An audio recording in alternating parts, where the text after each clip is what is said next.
Hola estudiantes, espero que estén bien en su casa. El presente video tiene como objetivo analizar por lo menos dos guías de las que están subidas a internet. La primera guía que vamos a analizar es la guía de El abogado más hermoso del mundo, ¿ok? Que es una guía que se compone de 7 preguntas que tienen que ver un poco con lo que hemos estado viendo en clase, más algunas preguntas de comprensión lectora, ¿ok? Entonces vamos a ir directamente ya para no perder más tiempo. Entonces, bueno, el texto ojalá lo hayan leído, ¿ok? No lo voy a leer yo en este minuto. Y, bueno, las 8 palabras que ustedes no entienden para hacer su vocabulario, espero que lo hayan hecho. Pero lo importante acá es que ustedes puedan ejercitar un poco la comprensión de los textos literarios, obviamente a través de las temáticas, a través de los contenidos que hemos estado viendo en clase, o que alcanzamos a ver en clase, y aparte los contenidos que hemos estado viendo acá en el ciberespacio, por así decirlo. ¿Ok? Entonces el orden correcto para este trabajo sería que ustedes hayan hecho la guía antes y después ustedes comparen lo que yo voy a decir en este video con las respuestas que ustedes tienen en sus cuadernos, en sus guías, etc. ¿Ya? Recuerden que estos trabajos, esta guía, ninguna es evaluada. El único objetivo que tiene es mantener contenido fresco para cuando nosotros podamos volver a clase. ¿Ok? Así que, teniendo eso en cuenta, comenzamos inmediatamente. Las 7 preguntas que tiene esta guía, yo las dividí en dos grupos. La primera, bueno, la primera pregunta, la primera actividad tiene que ver con el vocabulario. El vocabulario va a depender de qué palabras creen ustedes que no entienden. El vocabulario es un trabajo bastante mecánico. Ustedes copian la definición de la palabra, la leen más o menos para que se la aprendan y listo. Y son 8 palabras, ¿ok? Bueno, después de eso, divido las preguntas en dos grupos. El primer grupo son las 3 preguntas que tienen que ver con la materia en sí misma, que hemos estado viendo en las diapositivas y lo que alcanzamos a ver en clase, más otras 4 preguntas que tienen que ver con interpretaciones, que tienen que ver con comparaciones y que finalmente hay una última pregunta, una última actividad, por así decirlo, que es la de redactar un cuento. Entonces, por lo tanto, también va dirigido a la creación.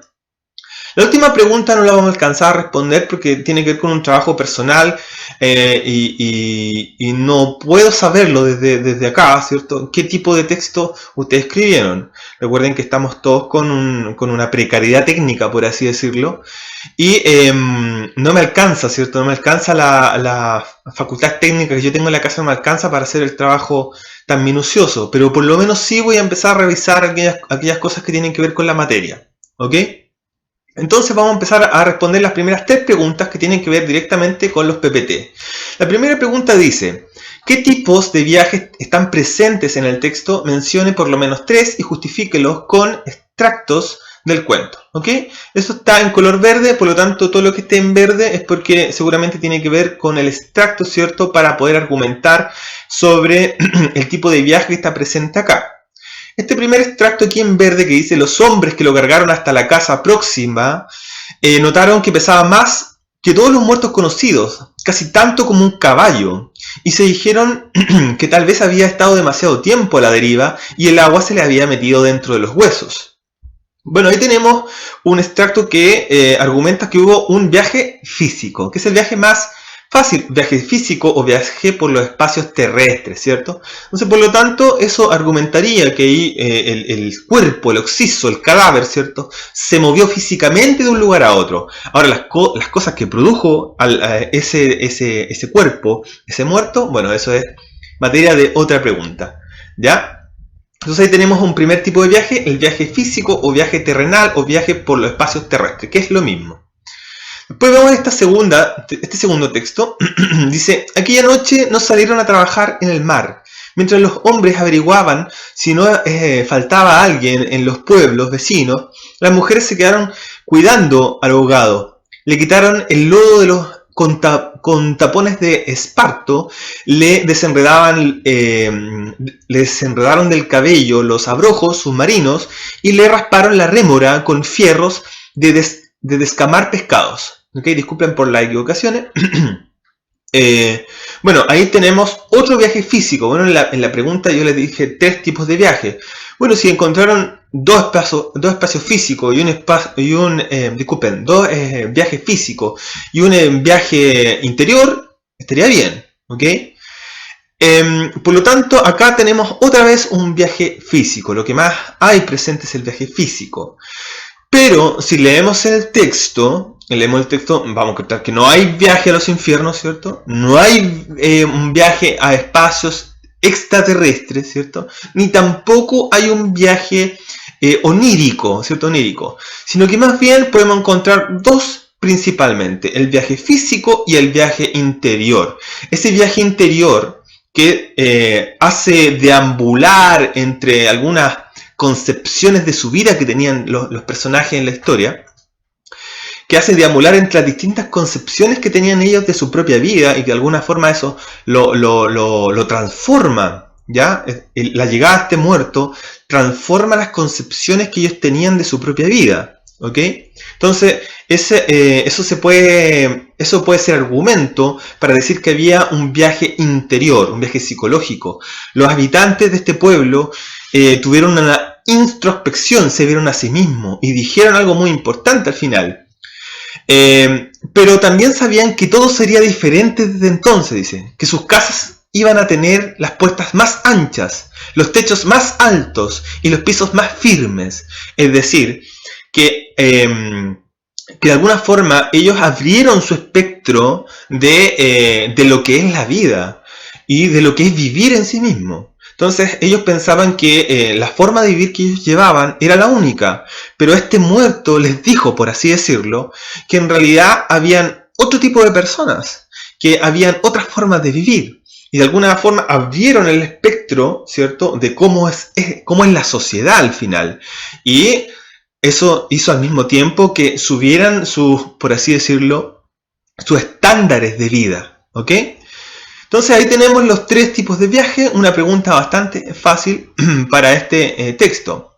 En cuanto a amarillo, ¿cierto? Tenemos los tópicos literarios. Dice, ¿qué tópicos literarios están presentes en el texto? Mencione por lo menos 3 y justifíquelo con extracto del texto. Lo mismo, ¿cierto? En amarillo. ¿Ya? Entonces, tenemos tópicos literarios, ¿ok? Dice, no tuvieron que limpiarle la cara para saber que era un muerto ajeno. El pueblo tenía apenas unas 20 casas de tablas con patios de piedra sin flores, desperdigadas en el extremo de un cabo desértico. La tierra era tan escasa que las madres andaban siempre con el temor de que el viento se llevara a los niños y a los muertos que les iban causando los años. Tenían que tirarlos en los acantilados, ¿ya? Bueno, tenemos un memento mori, ¿cierto? Recuerda que morirás. Un tópico literario que hoy en día se hace muy presente, ¿cierto? Recuerden el tópico que va a la par, ¿cierto? Del memento mori. ¿Cuál es el tópico que va a la par, ¿cierto? Es el concepto de la muerte igualadora. Que hoy en día, ¿cierto? Esta pandemia de alguna forma lo deja bastante presente. Es un gran ejemplo de este tópico literario, ¿cierto? La muerte igualadora. ¿Qué quiere decir eso? Primero, por memento mori, que saber que a todos en algún momento nos va a llegar la muerte. Y al ladito, ¿cierto? La muerte es lo más democrático que existe, ¿cierto? Es decir, nos llega tanto a pobres como a ricos, nos llega tanto a inteligentes como a tontos, nos llega a todos por igual. Por lo tanto, va acompañado, ¿cierto?, el tópico del memento mori con otro tópico que no está pasado en clase, sí, pero que ustedes pueden investigarlo si es que quieren. Recuerden que eso no es obligatorio, pero es este tópico que nos dice que la muerte es lo más igualadora, ¿cierto? Lo más iguala a los seres humanos. Todos somos seres humanos porque nacemos y todos somos seres humanos por la muerte. Y la muerte, independiente cómo sea tu vida en tu cotidianidad, no importa, va a llegar igual. Y por más que hagas lo que quieras hacer para poder zafarte de la muerte, no importa, siempre va a llegar, ¿ya? Entonces ahí tenemos ese uno de los tópicos literarios presentes. Otro tópico literario presente está en lo último, dice el promontorio de rosas en el horizonte del Caribe, dijera en 14 idiomas, miren allá, donde el viento es ahora tan manso que se queda a dormir debajo de las camas. Allá, donde el sol brilla tanto que no saben hacia dónde girar los girasoles. Sí, allá es el pueblo de Esteban. Ahí hay una caracterización idílica, ¿cierto?, del pueblo, como si fuera una especie de Edén. ¿Qué tópico literario habla sobre este lugar idílico, este Edén? Locus amoenus, ¿cierto? Locus amoenus como el lugar ameno. De pronto, con la llegada de este muerto, transformó el lugar de un lugar que no era tan ameno para vivir, que era bastante difícil vivir en ese lugar, pero gracias a este muerto, gracias a Esteban, el pueblo se ha transformado en un lugar idílico, en un locus amoenus.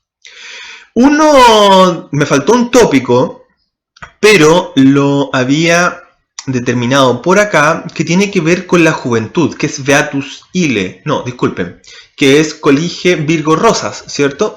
Que es decir, toma las rosas o virgen, ya que quiere decir que hay que ocupar la lozanía, ¿cierto?, de la juventud. En una parte del texto dice, y las jóvenes, ¿cierto?, las más jóvenes empezaron a llorar primero, ¿cierto? Ahí tenemos un pequeño extracto que indica el Colige Virgo Rosa, ¿cierto? ¿Qué quiere decir eso?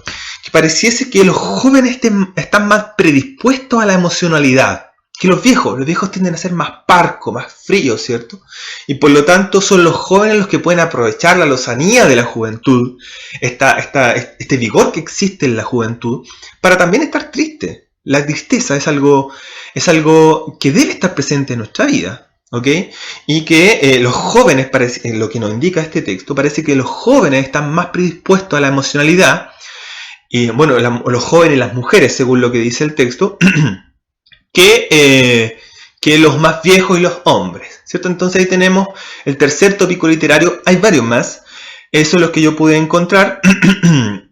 Bueno, esos son los que yo les quiero contar, pero hay varios más que tienen que ver con Beatus Ile, por ejemplo. Feliz aquel que vive lejos del mundanal ruido de las ciudades, ¿cierto? Que es uno de los tópicos literarios también presentes en este texto, ¿ya?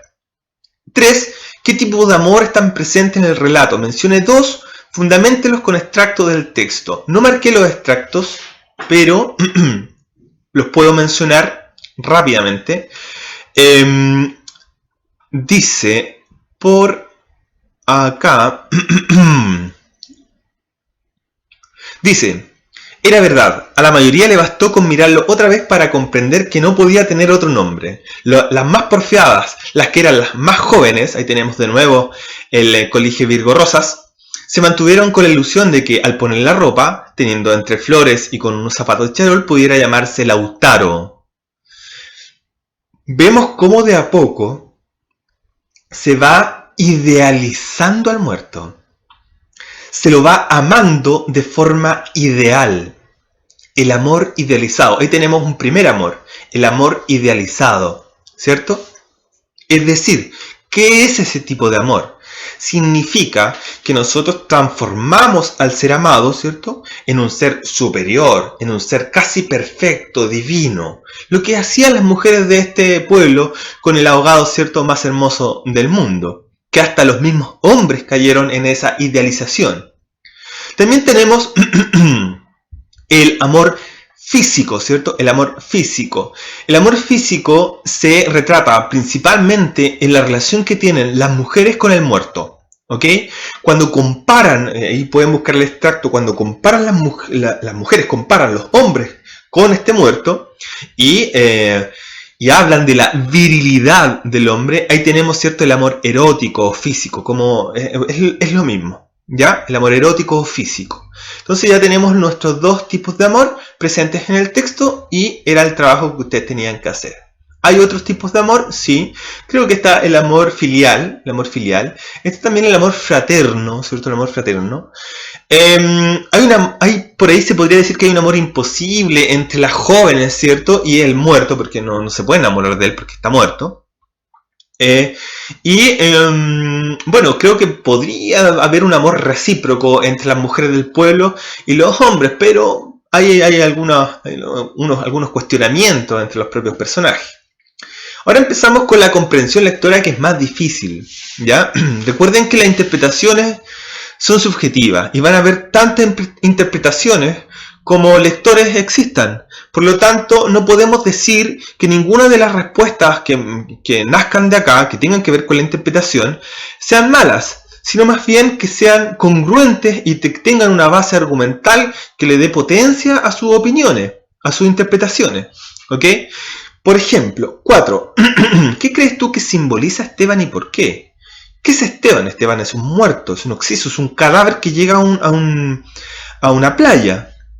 Si nosotros tuviéramos que entregarle una carga, ¿cierto? Antes de leer todo el texto, una carga, si nos llega un muerto a una playa, eso es algo negativo, eso es algo malo. No puede llegar un muerto a una playa, no es algo positivo en ningún punto de vista, ¿cierto?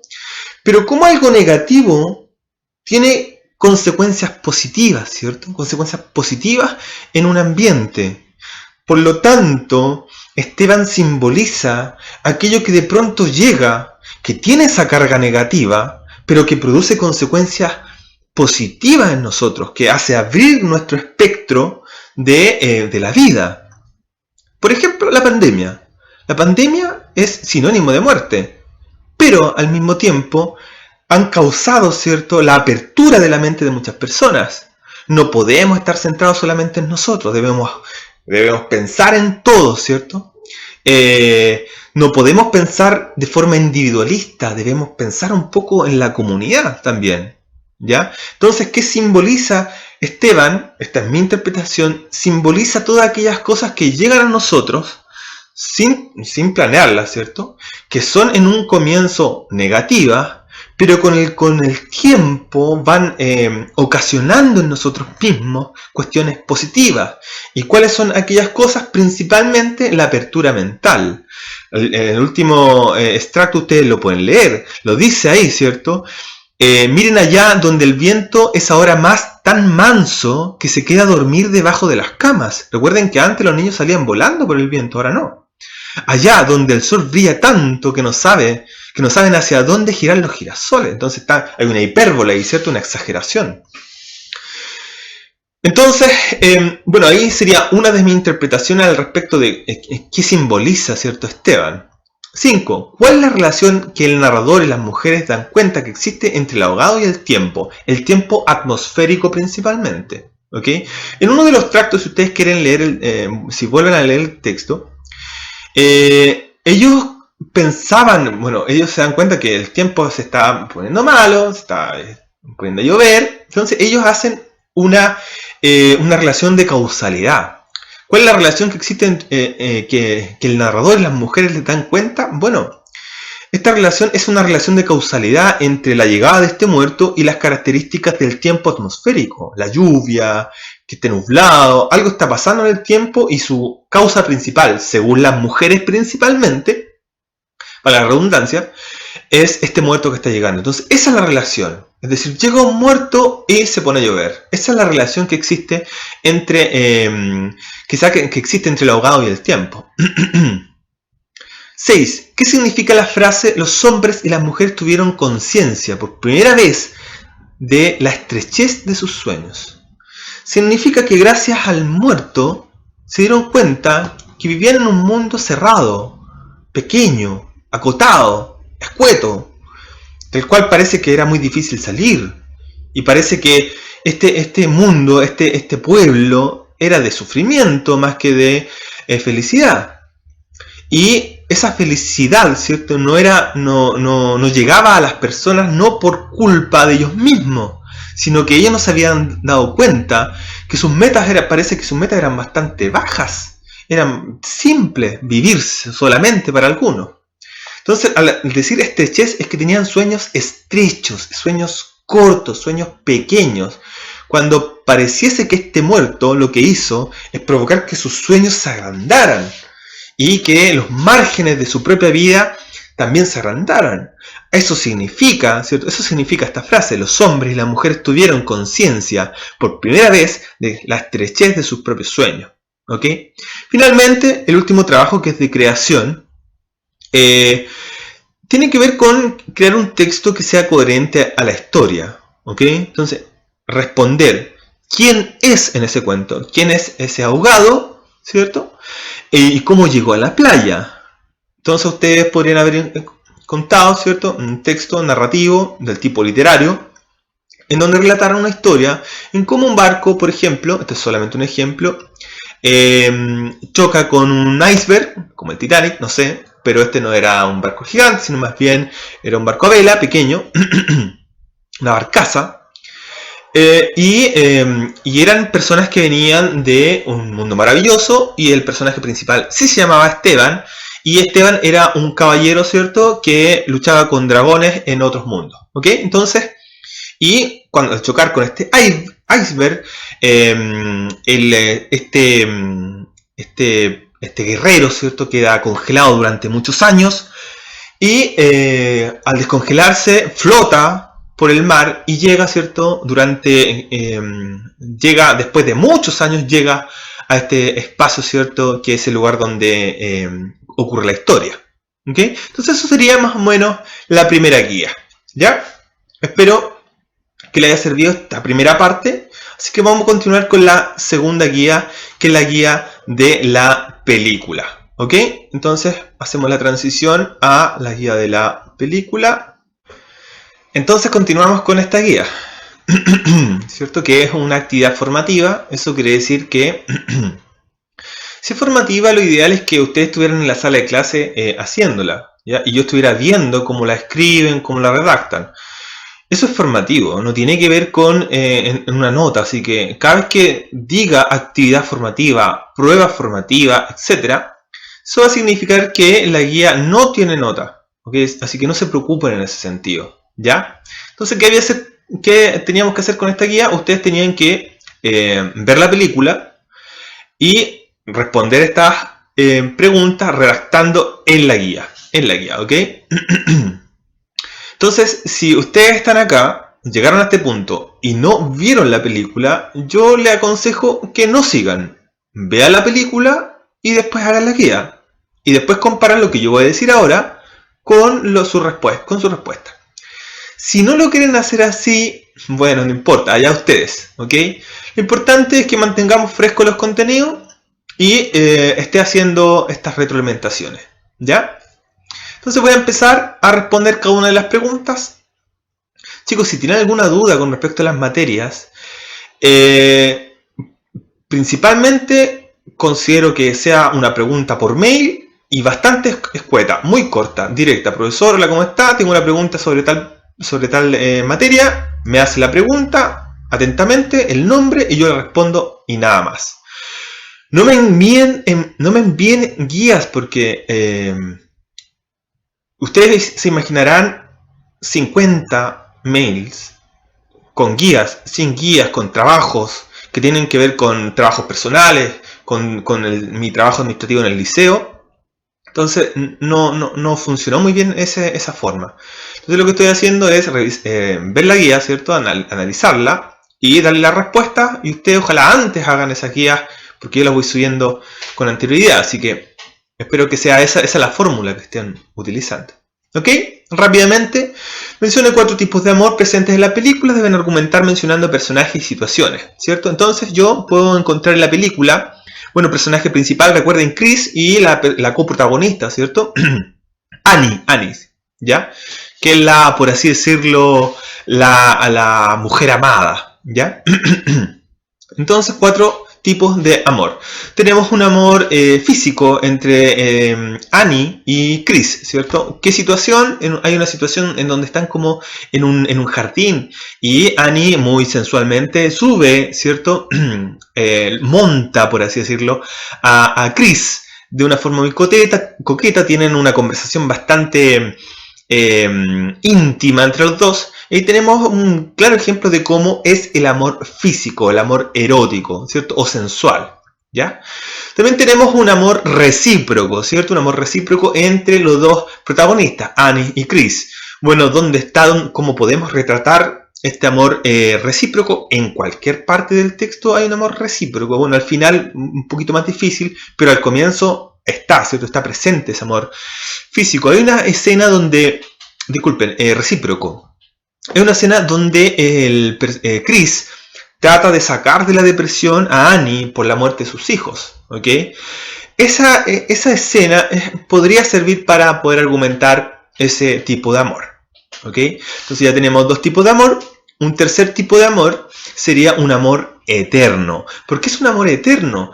Porque el amor eterno es aquel que traspasa la muerte, va más allá de la muerte. Y por lo tanto, ahí tenemos un amor eterno, ¿cierto?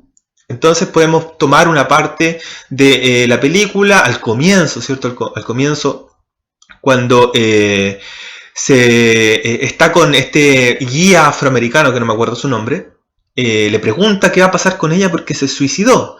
Bueno, ella va a ir a otro lugar, al infierno, por así decirlo. ¿Ya? Entonces, vemos que ese amor traspasó las barreras de la vida. Y entonces es un amor eterno. Tenemos un amor filial también. Un amor filial que está muy presente en la película. ¿Y dónde podemos retratarlo? Bueno, con la relación entre el papá y el hijo, ¿cierto? El papá y el hijo. Ahí tenemos un amor filial. Esta conversación que tiene debajo de un árbol en cuanto a que este personaje, este hijo no se sentía muy bien con el papá, parece que el papá le exigía demasiado y él no era así, él tenía otro objetivo en su vida. Y ahí tenemos cómo el papá, ¿cierto?, finalmente acepta a su hijo y tenemos un amor filial, ¿ok? Entonces tenemos 4 tipos de amor, es bastante fácil al respecto hacerlo si uno ve la película. Narra de forma sintética 3 situaciones en donde se muestren 3 tipos de viaje respectivamente. Bueno, el viaje que hacen en auto los hijos al comienzo de la película, tenemos un viaje físico, ¿cierto? Entonces si escriben esa pequeña escena donde mueren los hijos, ahí tenemos un viaje físico. Tenemos también un viaje interior. Varias personas hacen viajes interiores varios personajes hacen viajes interiores en la película. Pero podemos analizar principalmente el viaje interior que tiene Annie, ¿cierto? Que la coprotagonista es aquella mujer que va a buscar a Chris, ¿cierto? La mujer amada. Entonces, este viaje, ¿cierto? Es más bien un viaje interno porque esta persona va cambiando psicológicamente y emocionalmente a través de la vida. La vida como un viaje, ¿cierto? Y este viaje va acompañado de un viaje interior, que ocurre principalmente con qué cosas. Primero, su primer cambio es con la muerte de sus hijos. Después ahí vuelve, por así decirlo, vuelve a la vida gracias al esposo, Chris. Desgraciadamente Chris muere y vuelve de nuevo a ese estado de depresión, de melancolía. Finalmente este personaje, Annie, muere, ¿cierto? Se suicida. Y va al infierno, ¿cierto? Va al infierno. Pero, otra vez, ¿cierto? Chris la va a salvar de ese estado de infierno, por así decirlo. ¿Ya? Entonces, y va cambiando la personalidad de este personaje, la psiquis. Y ahí tenemos un viaje interior. Y bueno, también se puede representar en los continuos flashbacks que tiene Chris. ¿Ya? Y estos flashbacks no son más que retrospecciones. Se ve a sí mismo, ¿cierto? Se ve en su vida, cuando él estaba vivo, ¿no? Ahora que está muerto, ¿cierto? Y ahí tenemos un cambio interno, ¿cierto? Una introspección. Otro tipo de viaje, bueno, tenemos un viaje al infierno, que es obvio. Cualquier parte desde que ya aparece este barco, ¿cierto? Que se llama Cerbero, que hay una gran toma donde hay un barco donde está mucha gente peleando. Y este barco dice Cerbero. Recuerden que Cerbero es el perro que tiene 3 cabezas y que protege la entrada al Hades o al infierno, según la mitología greco-romana. Por lo tanto, ahí tenemos un claro signo de un viaje al infierno.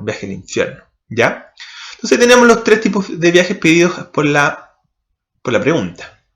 3 sentidos del viaje. Recuerden cuáles son los sentidos del viaje. Algunos pueden ser muchos, de hecho ustedes pueden haber interpretado algunos.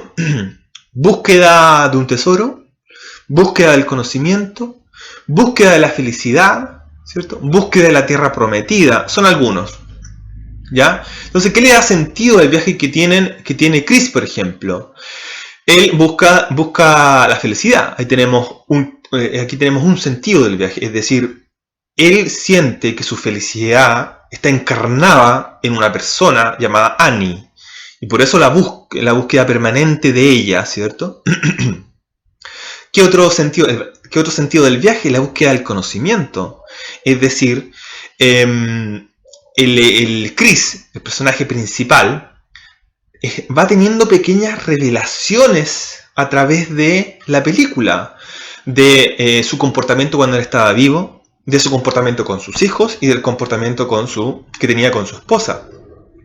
Por lo tanto, ahí tenemos un claro ejemplo, ¿cierto?, de este sentido del viaje, de cómo el viaje nos hace llegar conocimientos importantes sobre nuestra vida. Búsqueda de una tierra prometida, eso también está correcto en cierto sentido, ya que esta tierra prometida está, ¿cierto?, de alguna forma pintada, porque hay que decirlo, está totalmente pintada, ¿cierto?, en un cuadro, que el cuadro que es de alguna forma el Edén, el paraíso de Chris. Entonces, ahí está, ¿cierto?, esta tierra prometida. ¿Cómo yo llego? ¿Cómo yo hago llegar a Annie a esa tierra prometida? ¿Ya? Entonces ahí tenemos también otro sentido del viaje. Finalmente, es la, ¿cierto?, interpretación, que es lo que a mí me encanta. ¿Ok? ¿Qué hacemos con todos estos materiales que hemos aprendido? ¿Cuáles son las reflexiones que nosotros podemos hacer a través de esta película y a través de las materias que hemos estado aprendiendo? ¿Cuál crees tú que es el tópico literario más importante que se expresa en la película? ¿Qué conclusiones saca con respecto a este tópico? ¿Es importante para darle sentido a la vida? ¿Cuál es el tópico más importante? Bueno, hay que decirlo, la muerte. La muerte está muy presente en la película. Por lo tanto, se nos viene inmediatamente el tópico Memento Mori. Memento Mori es el tópico más importante de la película. Hay otros tópicos que ustedes podrían haber expresado acá en esta respuesta, que también podrían haber estado bien, pero el más importante es la muerte, porque la muerte es transversal en la película. Y si es la muerte, el tópico presente sería Memento Mori. Recuerda que morirás. ¿Cuáles son las conclusiones que saco al respecto? Bueno, si no hacemos la reflexión en algún momento sobre la muerte, sobre que desgraciadamente, o no sé si alguien pensará que es bueno que se muera la gente, no sé, pero la gente se va a morir. Y desgraciadamente también tus seres queridos se van a morir. Entonces uno hace una reflexión al respecto. ¿Para qué me sirve a mí pensar sobre la muerte y en relación a mis seres queridos? Dependiendo de la visión de cada uno, ¿cierto? Porque yo sé que muchos de ustedes son religiosos, ¿cierto? Entonces ustedes saben que después de la muerte viene otra vida, ¿ya? Otra vida. Teniendo eso en cuenta, ¿cierto? Hay que apreciar esta vida terrenal, ¿cierto? Hay que apreciarla y darle sentido a través de la muerte. Es decir, en pocas palabras, es la muerte lo que le da sentido a la vida. ¿Cómo es eso? Bueno, que yo no soy una persona tan religiosa, me declaro espiritual, pero no religiosa. Pero al pensar que la muerte es que tienes una posibilidad de vivir, es una alternativa, no vas a vivir después ni antes, según este concepto, ¿cierto? Según mi visión. Eso hace mucho más hermosa la vida, porque es solamente una. Somos seres tan discretos en el universo que nuestra vida, el fenómeno de la vida humana, es tan débil, tan discreta, tan sencilla, inverosímil para el universo, que debemos darle sentido a esta vida. Debemos hacer algo importante, porque no vamos a ser una partícula en todo este universo que no hace nada, sino que es la muerte lo que nos obliga, de alguna forma, a darle sentido importante a nuestras vidas. ¿Ok? Entonces, esas son algunas de las interpretaciones que uno puede sacar al respecto. ¿Ya? Lo otro es el recordatorio permanente de que podemos morir y de que cualquiera puede morir, ¿ya? Entonces, esa concepción de la muerte, de alguna forma, tal vez para el personaje como Annie, si hubiera tenido esa percepción, si hubiera tenido una concepción un poco más amplia de la muerte, y pensar, ¿cierto?, que es la muerte lo que nos da sentido como ser humano, tal vez no hubiera caído en estas depresiones. Tal vez hubiera caído en las melancolías. Las melancolías no son malas, la tristeza no es mala.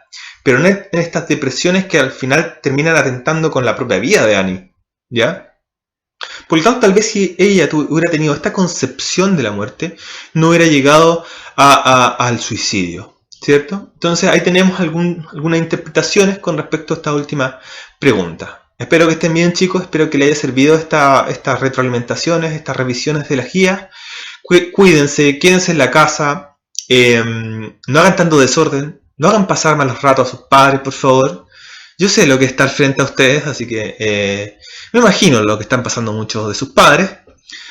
Así que pórtense bien, quédense en casa, sanos y salvos, y ojalá termine luego esto, porque yo tengo unas ganas terribles de hacerles clase, ¿ya? Así que nos estamos viendo.